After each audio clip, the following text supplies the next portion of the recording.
Curious about how international sanctions shape the global power dynamics, or what impact they can have on countries at war? Stick around as we dive into the European Union's latest moves against Russia, marking the third anniversary of its invasion of Ukraine. 3 years into the ongoing war between Russia and Ukraine, tensions show no sign of letting up. But this isn't just a military conflict, it's an economic one as well. Today, we're focusing on the European Union's latest sanctions against Russia and the quiet yet powerful role they play in the global arena. Are these sanctions just another round of restrictions, or could they be a turning point in the war? Let's uncover the details. On the third anniversary of Russia's invasion of Ukraine, the European Union has approved its 16th package of sanctions against Russia. That's right, 16th. These sanctions are more than just symbolic. They are a direct response to Russia's continued aggression, and they target both the country's leadership and its economic lifelines. This new package focuses on what the EU calls Russia's shadow fleet, a network of ships used to bypass restrictions on oil and gas transport. But the EU isn't just targeting Russia's fleet. Over 70 vessels are now added to the list of sanctioned ships, joining more than 50 others that have already been blacklisted. These ships are suspected of transporting stolen Ukrainian grain or dodging oil sanctions. This is how Russia manages to keep its energy exports flowing despite the EU's oil price cap. But there's more. The sanctions don't stop at vessels. They hit individuals, banks, and even ports. Nearly 50 Russian officials will face new travel bans and asset freezes, adding to the long list of figures already sanctioned, including President Vladimir Putin himself.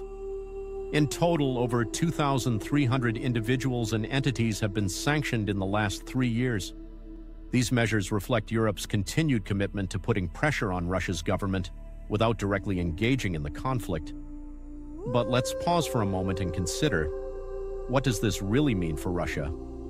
With nearly 50 Russian banks and financial institutions affected and trade bans on chemicals and aluminum, it's clear that these sanctions are cutting deep into Russia's economy.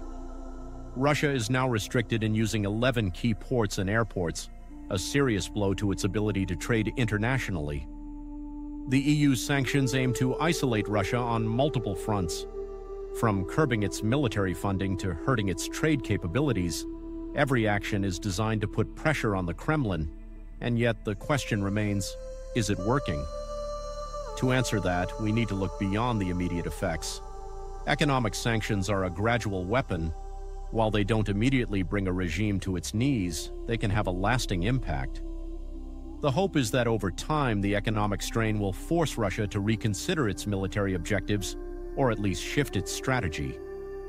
Sanctions aren't just a tool for European leaders, they send a powerful signal to the international community.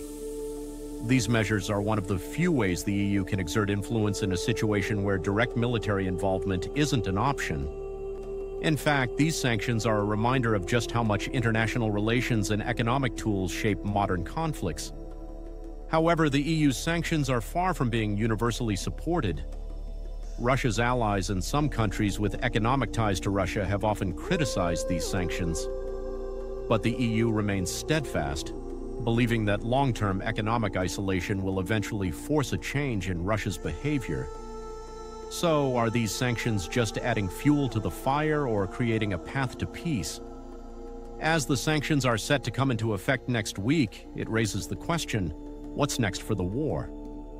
With no immediate end in sight, the EU's strategy of continuous pressure could be a long game. The truth is, these sanctions are only one part of a broader geopolitical battle. But here's the catch. While Europe is tightening the economic noose, the U.S. is leading peace talks with countries like China and India, often sitting on the sidelines. Can the EU's efforts alone bring a resolution, or will it take a global effort to end this war? As we wait for the full endorsement of these sanctions by EU foreign ministers, one thing is clear: Europe is in it for the long haul, and Russia's economic resilience will be tested like never before. So what do you think? Will the EU's latest sanctions put enough pressure on Russia to change its course, or will they just be another chapter in a long and bitter conflict? Let us know your thoughts in the comments below. And if you found this breakdown insightful, don't forget to like, subscribe, and hit the bell icon for more analysis on global events like this one. Thanks for watching. This has been your deep dive into the EU's sanctions on Russia. Keep questioning and stay tuned for next video.